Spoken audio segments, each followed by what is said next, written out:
আপনারা দেখছেন নিউজ তৎকাল 24। নমস্কার, নিউজ তৎকাল 24 এর পর্দায় আপনাদের সকলকে স্বাগত। আপনাদের সাথে আমি ত্রিশাগ্নি। দেখে নিন এখনকার সংবাদ শিরোনাম। বাংলাদেশের নির্বাচনে বিএনপির বিজয়, জামায়াতের রাজনৈতিক প্রভাব সীমিত ও অসাম্প্রদায়িক শক্তির জয় সুস্পষ্ট। বাংলাদেশের নির্বাচনে বিএনপির বিজয়, ভারতের প্রধানমন্ত্রী নরেন্দ্র মোদীর শুভেচ্ছা। সাবরুমে উন্নয়নের নতুন সূর্যোদয়, শিক্ষায়, চিকিৎসায় ও পরিকাঠামোতে যুগান্তরকারী পরিবর্তন। বর্তমান ও প্রাক্তনের মধ্যে সংঘর্ষ, চরিলামে প্রাক্তন মণ্ডল সভাপতির উপর হামলা। পাহাড়ে লালিত স্বপ্নের নার্সারি, সোনামুড়ার সিদ্দিক মিয়া সরকারের আর্থিক সহায়তার অপেক্ষায়। আগরতলা আকাশবাণী ভবনের সামনে বিভিন্ন দাবিতে পেনশনার্স অ্যাসোসিয়েশনের 2 ঘন্টার গণ অবস্থান। ফুসফুসে জটিল রোগে আক্রান্ত কিশোরী, অসহায় মায়ের সহযোগিতার আবেদন। বিলুনিয়া সার্কিট হাউসে মৎস্য, পশুপালন ও তফসিলি জাতি কল্যাণ দপ্তরের 2য় দফার বাজেট পর্যালোচনা বৈঠক। দেখে নিন এখন সংবাদ বিস্তারিতভাবে। বাংলাদেশের সাম্প্রতিক রাজনৈতিক অধ্যায় যেন এক নাটকীয় পরিসমাপ্তির দিকে এগোলো। দীর্ঘদিনের উত্তাল রাজপথ, স্লোগানে মুখরিত আন্দোলন, ক্ষমতার পালাবদল সব মিলিয়ে যে জুলাই 24-এর আন্দোলন দেশের রাজনীতিতে নতুন সমীকরণ তৈরি করেছিল, তার ফলাফল এখন নতুন করে বিশ্লেষণের দাবি রাখে। প্রশ্ন উঠছে, এই আন্দোলনের প্রকৃত ফসল কে ঘরে তুলল? আপাত দৃষ্টিতে দেখা যাচ্ছে আন্দোলনের ধারাবাহিকতার সুযোগ নিয়ে শেষ পর্যন্ত রাজনৈতিকভাবে লাভবান হয়েছে বাংলাদেশ জাতীয়তাবাদী দল বা বিএনপি। কিন্তু তাই বলে কি ধরে নিতে হবে যে হাসিনা হাটাও আন্দোলনের মূল নেতৃত্বে তারাই ছিল? বাস্তব চিত্র এত সরল নয়। আন্দোলনের সময় ছাত্র সমাজের ব্যানারে যে প্ল্যাটফর্ম গড়ে উঠেছিল, তাদের একটি অংশ পরে নতুন রাজনৈতিক দল হিসেবে আত্মপ্রকাশ করে এনসিপি নামে। একই সঙ্গে তারা নির্বাচনী সমীকরণে জোটবদ্ধ হয় বাংলাদেশ জামায়াতে ইসলামীর সঙ্গে। ফলে রাজনৈতিক মহলে প্রশ্ন জোরালো হয়, আন্দোলনের নেপথ্যে আদর্শিক প্রভাব বা কৌশলগত সমর্থন কার ছিল? আন্দোলনের স্লোগান, অবস্থান ও পরবর্তী রাজনৈতিক মিত্রতা বিশ্লেষণ করলে অনেকে মনে করছেন জামায়াতের প্রভাব সেখানে অস্বীকার করার সুযোগ কম। তবে নির্বাচনের ফল বলছে ভিন্ন কথা। এই ফলাফল কেবল এনসিপি বা জামায়াতের পরাজয় নয়, বরং এটি এক বৃহত্তর রাজনৈতিক বার্তা বহন করছে। কেউ কেউ এটিকে ডক্টর মুহাম্মদ ইউনুস কেন্দ্রিক অন্তর্বর্তী নেতৃত্বের প্রত্যাখ্যান হিসেবেও দেখছেন। আবার আন্তর্জাতিক প্রভাবের তত্ত্ব আলোচনায় এসেছে, কিন্তু নিশ্চিতভাবে বলা যায় ভোটাররা মৌলবাদী বা চরমপন্থী রাজনীতিকে গ্রহণ করেননি। আরেকটি গুরুত্বপূর্ণ প্রশ্ন রয়ে যায়, যদি নির্বাচনে বাংলাদেশ আওয়ামী লীগ অংশগ্রহণ করত, তাহলে 11টি দলীয় জোট বা জামায়াতের অবস্থান কোথায় গিয়ে দাঁড়াতো? আওয়ামী লীগের অনুপস্থিতিতেও বিএনপির কাছে জামায়াতপন্থী শক্তির বড় ব্যবধানে পরাজয় ইঙ্গিত দেয় যে দেশের রাজনৈতিক বাস্তবতায় তাদের গ্রহণযোগ্যতা এখনও সীমিত। আন্দোলন পরবর্তী সময়ে দেশে সহিংসতা, আইন শৃঙ্খলার অবনতি, সংখ্যালঘু ও নারী নির্যাতনের অভিযোগ, অর্থনৈতিক অস্থিরতা, এসবের রাজনৈতিক দায় নিয়েও বিতর্ক রয়েছে। সমালোচকদের মতে আন্দোলনের নেতৃত্ব দানকারী শক্তিগুলোর একটি অংশ এই অস্থিরতার নৈতিক দায় এড়াতে পারে না, যদিও এসব বিষয়ে চূড়ান্ত মূল্যায়ন ইতিহাসই করবে। সবশেষে বলা যায়, এই নির্বাচনের ফল কেবল ক্ষমতার পরিবর্তন নয়, এটি বাংলাদেশের ভোটারদের একটি সুস্পষ্ট বার্তা। ধর্মভিত্তিক বা চরমপন্থী রাজনীতির প্রতি অনাস্থা। বিএনপির জয় যেমন তাদের সাংগঠনিক শক্তির প্রতিফলন, তেমনি এটি একটি অসাম্প্রদায়িক রাষ্ট্র ব্যবস্থার পক্ষে জনমতের বহিঃপ্রকাশ বলেও অনেকেই মনে করছেন। রাজনীতির অঙ্ক বদলাতে পারে, জোট গঠন ও ভাঙন চলতেই পারে, কিন্তু এই নির্বাচন প্রমাণ করেছে বাংলাদেশের জনগণ শেষ পর্যন্ত ব্যালটের মাধ্যমেই তাদের অবস্থান স্পষ্ট করতে জানে। ব্যুরো রিপোর্ট, নিউজ তৎকাল 24। ভারতের প্রধানমন্ত্রী নরেন্দ্র মোদী বাংলাদেশের সংসদ নির্বাচনে বিএনপির সুস্পষ্ট জয়ের প্রসঙ্গে সরাসরি অভিনন্দন জানিয়েছেন। সামাজিক মাধ্যমে দেওয়া একটি পোস্টে তিনি লিখেছেন, আমি বাংলাদেশের জাতীয় সংসদ নির্বাচনে সুস্পষ্ট জয়ের পথে বিএনপিকে নেতৃত্ব দেওয়ার জন্য মিস্টার তারেক রহমানকে আন্তরিক অভিনন্দন জানাই। এই বিজয় বাংলাদেশের জনগণ আপনার নেতৃত্বের প্রতি আস্থার প্রতিফলন। ভারত একটি গণতান্ত্রিক, প্রগতিশীল ও অন্তর্ভুক্তিমূলক বাংলাদেশের পক্ষে সমর্থন অব্যাহত রাখবে। প্রধানমন্ত্রী আরও উল্লেখ করেছেন যে নতুন সরকারের সঙ্গে ভারতের সম্পর্ক জোরদার করা এবং অভিন্ন উন্নয়ন লক্ষ্য অর্জনে যৌথভাবে কাজ করার জন্য তিনি আগ্রহী। প্রধানমন্ত্রী নরেন্দ্র মোদীর এই মন্তব্য কেবল বাংলাদেশের রাজনৈতিক জয়কে আন্তর্জাতিক স্বীকৃতি দেয়নি, বরং দুই দেশের বহুমাত্রিক সম্পর্কের জন্য ইতিবাচক বার্তা বহন করেছে বলে বিশেষজ্ঞ মহল থেকে দাবি উঠেছে। ব্যুরো রিপোর্ট, নিউজ তৎকাল 24। সাব্রুমের আকাশে নতুন এক আলো ছড়াচ্ছে। একসময় এই মহকুমা ছিল পিছিয়ে থাকা অঞ্চল, যেখানে বড় ধরনের কোনো পরিকাঠামো নির্মাণের স্বপ্ন ধীরে ধীরে ধ্বংস হতে থাকত। বাম জমানায় উন্নয়নের জন্য যে উদ্যোগ হওয়া উচিত ছিল তা বড় দাগে দেখা যায়নি। তবে 2018 সালে বিজেপি সরকার ক্ষমতায় আসার পর এক নতুন ভিশন এবং উন্নয়নের বার্তা নিয়ে সাব্রুমে প্রবেশ করেন তৎকালীন বিধায়ক শঙ্কর রায়। তার 5 বছর মেয়াদী বিধায়ক কার্যকালের সময়কালেই সাব্রুমে পরিকাঠামোগত বিপুল পরিবর্তন লক্ষ্য করা যায়। সাব্রুম মহকুমা হাসপাতাল আধুনিক বিল্ডিংয়ে স্থানান্তরিত হয়। সাব্রুম ইংলিশ মিডিয়াম স্কুল নতুন ভবনের শিক্ষা কার্যক্রম চালায়। সাব্রুম বিধানসভা কেন্দ্রে গ্রামে গ্রামে সিসি রোড নির্মাণ করা হয়েছে এবং আধুনিক ইন্টারস্টেট বাস টার্মিনালের কাজ শীঘ্রই শুরু হবে। উপজাতি জনপদ শ্যাম সিং উচ্চতর মাধ্যমিক বিদ্যালয়ের ছাত্রী নিবাস লুধুয়া আবাসিক বিদ্যালয় শিক্ষার মান বৃদ্ধিতে গুরুত্বপূর্ণ ভূমিকা রেখেছে। ইন্টিগ্রেটেড আয়ুষ হাসপাতাল এবং সাব্রুম হাসপাতালে ব্লাড ব্যাংক ইতিমধ্যে কার্যক্রম শুরু করেছে। চাকরিজীবী মহিলাদের জন্য পৃথক হোস্টেলের নির্মাণ কাজও এগিয়ে চলছে। মুখ্যমন্ত্রী প্রফেসর ডক্টর মানিক সাহার হাত ধরে নতুন ফায়ার স্টেশনের ভিত্তিপ্রস্তর স্থাপন করা হয়েছে এবং কাজ ইতিমধ্যেই শুরু হয়েছে। ত্রিপুরা বিজেপি সরকারের ঐকান্তিক প্রচেষ্টায় কেন্দ্রীয় সরকারের সহযোগিতায় সাব্রুমে স্থলবন্দর স্থাপনের কাজ সম্পন্ন হয়েছে।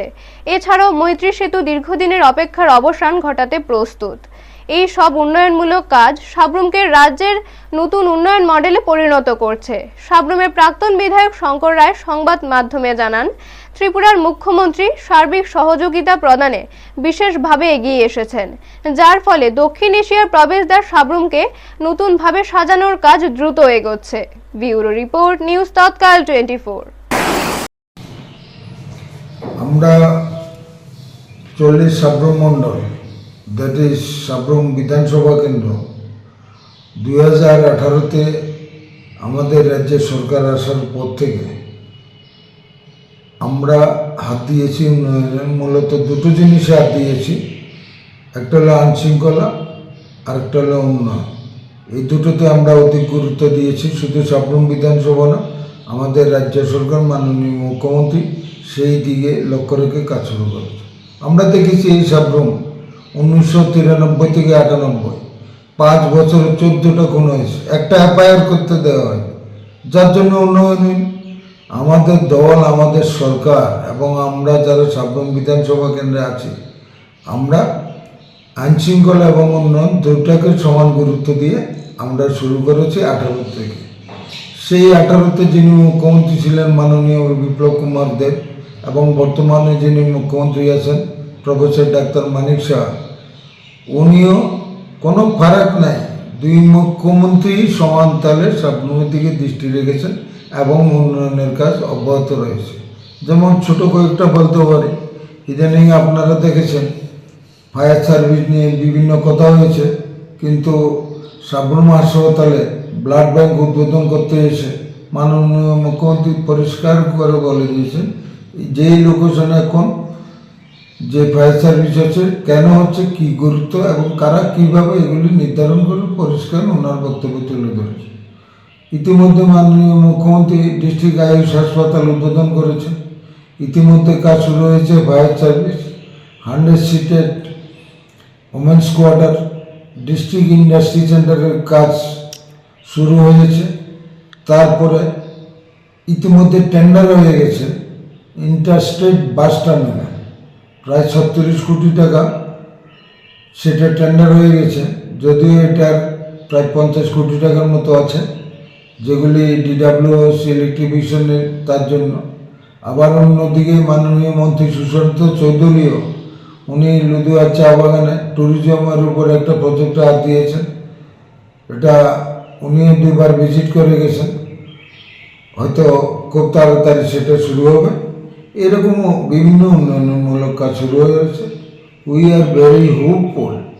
ভারতীয় জনতা পার্টি যেইভাবে কাজ শুরু করেছে, আমাদের সাবরুম বিগত 35 বছরে যেটা ক্ষতি হয়েছিল সেটা রাত আর রাতই সাবরুমকে উন্নয়নের দিকে, আইন শৃঙ্খলার দিকে অনেক অনেক পরিবর্তন করে দেবে। চরিলামের রাজনৈতিক ময়দানে উত্তাপ এবার সরাসরি সংঘর্ষের রূপ নিয়েছে। বিশ্রামগঞ্জ আরডি ডিভিশন অফিসে সিপাহীজলা জেলা পরিষদের একটি কাজ নিয়ে দেখা করতে গিয়ে প্রাক্তন মণ্ডল সভাপতি রাজকুমার দেবনাথকে লক্ষ্য করে ভয়াবহ হামলা চালানো হয় বলে অভিযোগ। স্থানীয় সূত্রে জানা গেছে, এই হামলায় জড়িত ছিলেন চরিলামের বর্তমান মণ্ডল সভাপতি তাপস দাসের অনুসারীরা। প্রত্যক্ষদর্শীদের মতে 15 থেকে 20 জনের একটি দল প্রাক্তন সভাপতিকে চরমভাবে মারধর করে, যা রাজনীতির সহিংস রূপকে আবারও সামনে এনে দিয়েছে। গুরুতর আহত অবস্থায় রাজকুমার দেবনাথকে বিশ্রামগঞ্জ হাসপাতালে ভর্তি করা হয়। প্রাথমিক চিকিৎসা শেষে বর্তমানে তিনি বিশ্রামগঞ্জ থানায় অবস্থান করছেন। হামলার পর প্রাক্তন সভাপতি জানিয়েছেন, এই আক্রমণ সম্পূর্ণ পরিকল্পিত এবং রাজনৈতিক প্রতিহিংসার অংশ। তিনি আরও জানিয়েছেন, হামলায় জড়িতদের বিরুদ্ধে যথাযথ আইনি ব্যবস্থা নেওয়া হবে। তিনি 15 থেকে 20 জনের বিরুদ্ধে মামলা করার প্রস্তুতি নিচ্ছেন। এই ঘটনায় চরিলামের রাজনৈতিক পরিবেশ আবারও উত্তপ্ত হয়ে উঠেছে। স্থানীয় মানুষজন উদ্বেগ প্রকাশ করছেন এবং তারা আশঙ্কা করছেন যে অভ্যন্তরীণ রাজনৈতিক বিরোধগুলো যদি এভাবে সংরক্ষিত থাকে, তা সাধারণ মানুষের শান্তিপূর্ণ জীবনকে প্রভাবিত করতে পারে এবং নিজেদের রাজনৈতিক দলের সংগঠনকে আরও দুর্বল করে তুলবে। ব্যুরো রিপোর্ট, নিউজ তৎকাল 24। 25-এ যখন আমি মন্ডল সভাপতি থেকে পরিবর্তন হয়েছি, রাজকুমারের লোক এসে একান্তরে মারছে, ব্রজপুরে ঝামেলা হয়েছে। সরি, আমি আরেকটা কথা কইতে ভুল গেছি গা, ওইখানে যারা ছিল তারা প্রত্যেকেই কিন্তু জিনিসটা দেখছে, কিন্তু কেউ বাধা দিতে আইছে না। আজকে কতজনের বিরুদ্ধে আপনি মামলা করছেন? আজকে 3 জনের নামে মামলা করছি।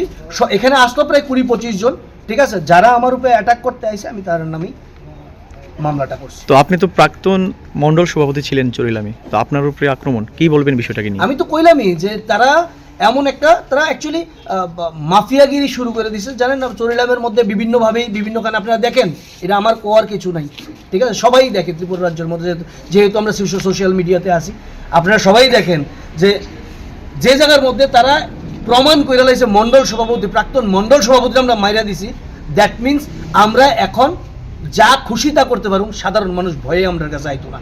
তারা এই টেন্ডেন্সি লিয়েছিরা আজকে আমার উপরে ইনটেনশনালি, তাপস দাস ইনটেনশনালি 25 থেকে 30 জন পোলাফাই নিয়ে আসিরা, আমি সংখ্যাটা আমি ঠিক এক্স্যাক্টলি কইতে পারতাছি না, 20 থেকে 25 বা 25 থেকে 30 আইসিরা আমার উপরে অ্যাটাকটা করছে, অ্যাটাকটা আমার উপরে করছে। এক পা বাইরে এক পা ভিতরে, আনোয়ার যে আনোয়ার ওই যে কন্ট্রাক্টরেরা মারলো, যে কন্ট্রাক্টরেরা মারলো, যে কেস হইল যে আনোয়ার, আনোয়ার হোসেন। এই আনোয়ার এখানে রতন দাস তারা আসতো, বিশ্রামগঞ্জ বাজারে যে রতন দাস ব্যবসায়ী, যে এখন উনি আবার মন্ডলের ভাইস সহসভাপতি। তো আনোয়ার হঠাৎ করে এসে আমার ঘাট না কর্তার লোক তুই কর্তার লোক এই কথা কইছিল, ঘাড়ের মধ্যে ধরেছিল, ধাক্কা দিয়েছিল, এখানে একটা ঘুষি মারছে। আমি ব্যাগতিক দেখেছিলাম, আমি আর দাঁড়াইছি না, আমি আগে বসি। সম্পূর্ণ আনএক্সপেক্টেড, যে আমি তো ভাবছি না এটা বলবো না। আমি গেছি আমার কাজে, ইলাসবাদের পত্রিকা, ওই 5টা ড্রাম, সিনটেক্স ড্রাম হয় না, ওয়াটার ট্যাঙ্ক, এটি আনতাম বা ডিমান্ড করুন যে 5টা ট্যাঙ্ক দেন। হঠাৎ করে তারপর তারা লইয়েছিল, চেম্বার ঢুকে গেছে, মানে ধরেন 15-20 জন হুড় করেছিল, চেম্বার ঢুকে গেছে। ঢুকেছিল, এরপরে বাইরে তুই বাইরে। আমি তো আনএক্সপেক্টেড, আমারই কি লিখে বলতেছে, আমি তো ভাবতেই পারতেছি না, বাইরেতে শুনে। পাহাড়ের ঢালুতে লালন করা একটি স্বপ্নের নার্সারি, যেখানে ফুল আর ফলের গাছের মাঝে কাটছে এক জীবনের 35 বছর। সোনামুড়ার গ্রান্তলি গ্রাম পঞ্চায়েতের কাঠালিয়া মুড়া 5 নং ওয়ার্ডের বাসিন্দা সিদ্দিক মিয়া তার এই নার্সারিতে প্রায় 1000-এর বেশি চারা গাছ লালন করছেন। শুরুটা ছিল ছোট, সামান্য বামপন্থীদের সহযোগিতায় অল্প কয়েকটি চারা রোপণ করেই। পরে হর্টিকালচার বিভাগ এবং কৃষি দপ্তরের সহায়তায় নার্সারি বাগানটি বড় হতে থাকে, তবে সরকারি সাহায্য পৌঁছাতে দেরি হয়েছে। সালে বিজেপি সরকারের বিভিন্ন দপ্তরের লোক নার্সারি পরিদর্শন করলেও শুধু কিছু জলের পাইপ পাওয়া গেছে। তৎকালীন মুখ্যমন্ত্রী বিপ্লব কুমার দেবের হাতে জাপানের 2টি জায়গা আম পেয়েও আর্থিক সাহায্য পাননি। এখন জলের সমস্যা ও আধুনিকীকরণের অভাবে নার্সারি বড় করা কঠিন হয়ে পড়ছে। সিদ্দিক মিয়া বর্তমানে রাজ্যের মুখ্যমন্ত্রী, স্থানীয় পঞ্চায়েত ও বিভিন্ন দপ্তরের কাছে আর্থিক সহায়তার জন্য আবেদন করেছেন। এলাকার মানুষও কৌতূহল ভরে অপেক্ষা করছে এই স্বপ্নের নার্সারিকে সাহায্যের হাত পৌঁছাবে কিনা। ব্যুরো রিপোর্ট, নিউজ তৎকাল 24। কি নাম আপনার? আমার নাম সিদ্দিক মিয়া। এই যে আপনি বিভিন্ন ধরনের ফুলের থেকে নার্সারি একটা করছেন, এটার মধ্যে কি কি গাছ আছে? এটার ভিতরে ফল ফুল সব কিছু মিলেইয়া প্রায় 1000 ভ্যারাইটির মতন আছে। তবে আমি দীর্ঘদিন করি, তবে আমি আমার সরকার আহ্বানের ক্ষমতা। এর মধ্যে কি মূল্যবান কি কি গাছ আছে? মূল্যমান আম আছে, কাঁঠাল আছে, লেচু আছে, তারপর মোসাব্বির আছে, কমলা আছে, মালটা আছে, বরই আছে, আপেল আছে। এর ভিতরে মূল্যমান সবই গাছ। এর মধ্যে বাইরের কোনো বীজ আসেনি বা গাছ আসেনি? বাইরের বীজ আছে, যেমন চ্যাংমাই, কিউজাই, বাড়িফোর, বাড়ি ওয়ান, এগুলো বাইরের ভ্যারাইটি। সমস্যা আছে, যে সমস্যাটি সমাধান হইব সরকার দিলে? মেন সমস্যা জল। আচ্ছা, তারপরে কিছু ওই মাটি টাটির ব্যাপার আছে, অনেক জায়গায় অনেক মাটি টাটি পড়ে রয়েছে, এটি সরাইতে ওই চারাটা রাখানোর লাগিয়া কিছু যদি আমার হেল্প করতো। বাগানটা তো অনেক টিলার উপরে, মানে জল কই থেকে সংগ্রহ করেন? জলডালেই আমার অনেকটা সমস্যা, জলটা তো আমি অনেক নিচের থেকে সংগ্রহ করি। আচ্ছা আচ্ছা। তবে আমার যদি কিছু একটা করতো, আমি তাতে সরকারের কাছে একটা সাহায্য চাই। যারা আছে বর্তমান তারা যদি আমার একটু দেখতো। কি নাম আপনার? কি নাম? আমার নাম সিদ্দিক মিয়া। এই জায়গাটার কি নাম? কাঠালিয়া মোড়া। ন্যায্য দাবি আদায়ের উদ্দেশ্যে পথে নামলেন পেনশনাররা। দীর্ঘদিন ধরে ঝুলে থাকা বিভিন্ন দাবি দেওয়া বাস্তবায়নের দাবিতে ফোরাম অফ সিভিল পেনশনার্স অ্যাসোসিয়েশনের উদ্যোগে আগরতলা আকাশবাণী ভবনের উল্টো দিকে 2 ঘণ্টাব্যাপী গণ অবস্থান কর্মসূচি পালন করা হয়।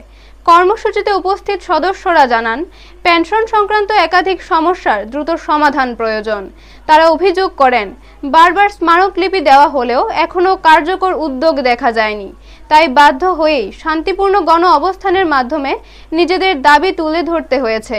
সংগঠনের পক্ষ থেকে সংশ্লিষ্ট দপ্তরের কাছে দ্রুত আলোচনায় বসে সমস্যা সমাধানের দাবি জানানো হয়। শান্তিপূর্ণ পরিবেশে অনুষ্ঠিত এই কর্মসূচিতে পেনশনাররা ঐক্যবদ্ধ থাকার বার্তাও দেন। ব্যুরো রিপোর্ট, নিউজ তৎকাল 24। প্রথমে আপনাদেরকে আমরা ফোরামের পক্ষ থেকে অভিনন্দন এবং ধন্যবাদ জানাচ্ছি। আমাদের আজকের এই যে গণধর্ণা, এটা সারা দেশে আজকে হচ্ছে। এটা national coordination committee of pensioners association এবং forum of civil pensioners association, আমাদের এটা ত্রিপুরা শাখা, এর উদ্যোগে আমরা আজকে সারা দেশে এবং আমাদের এখানে আমরা এই গণধর্ণা কর্মসূচি পালন করছি। আমরা মূল উদ্দেশ্য হচ্ছে 25শে মার্চ 2025 যে ফিনান্স অ্যাক্ট পাস হলো, সেখানে পার্ট 4-এ ভ্যালিডেশন অ্যাক্ট গভর্নমেন্ট পাস করেছে, কেন্দ্রীয় সরকার। আমরা তার বিরুদ্ধে প্রথমত আমরা প্রতিবাদ জানাচ্ছি এবং আমরা দাবি জানাচ্ছি এই ভ্যালিডেশন অ্যাক্ট উজ্জ্বল করতে হবে, এটাকে প্রত্যাহার করতে হবে। এই কারণে এর মাধ্যমে পেনশনারদের মধ্যে একটা বিভাজন সৃষ্টির ক্ষমতা কেন্দ্রীয় সরকারের হাতে চলে এসছে। এটা আমরা এই কারণে এটা বিরোধিতা করছি। দ্বিতীয় যে দাবি যেটা, সেটা হচ্ছে এইবার যে 8ম বেতন কমিশন গঠিত হলো, এর আগে যে 7ম বেতন কমিশন পর্যন্ত ছিল, প্রত্যেকটা বেতন কমিশনে সেখানে পেনশনারদের পেনশন রিভিশনের কথাটা পরিষ্কারভাবে উল্লেখ করা ছিল। কিন্তু এইবারেই প্রথম 8ম বেতন কমিশনে যারা এক্সিস্টিং পেনশনার, তাদের পেনশন রিভিশনের ব্যাপারে কোনো বক্তব্য রাখা হয়নি। আমরা বলছি 8ম বেতন কমিশনের যে বিচার্য বিষয় বা টার্মস অফ রেফারেন্স, সেটা মডিফাই করে সেখানে পেনশনারদের পেনশন রিভিশনের ব্যাপারটা সুস্পষ্টভাবে সেটাকে ঢোকাতে হবে। অন্য যে দাবি আমাদের আছে সেটা হচ্ছে LIC, BSNL এবং অন্যান্য যারা অধিকৃত সংস্থা আছে, তাদের অনেক বছর ধরে পেনশনের কোনো রিভিশন হচ্ছে না। আমরা বলছি তাদেরও পেনশন ন্যায্যভাবে রিভিশন করতে হবে এবং এই ক্ষেত্রে কোনো বিমাতৃসুলভ আচরণ করা যাবে না। মূলত এই তিনটা দাবি এবং অন্যান্য দাবি আমরা যেটা বলছি যে অনেকগুলো শূন্য পদ পড়ে আছে কেন্দ্র এবং রাজ্য সরকারের, সেগুলোকে পূরণ করতে হবে। বেকার সমস্যার যে সমাধান সেটা যদি করা হয় তাহলে শূন্য পদগুলো পূরণ হবে।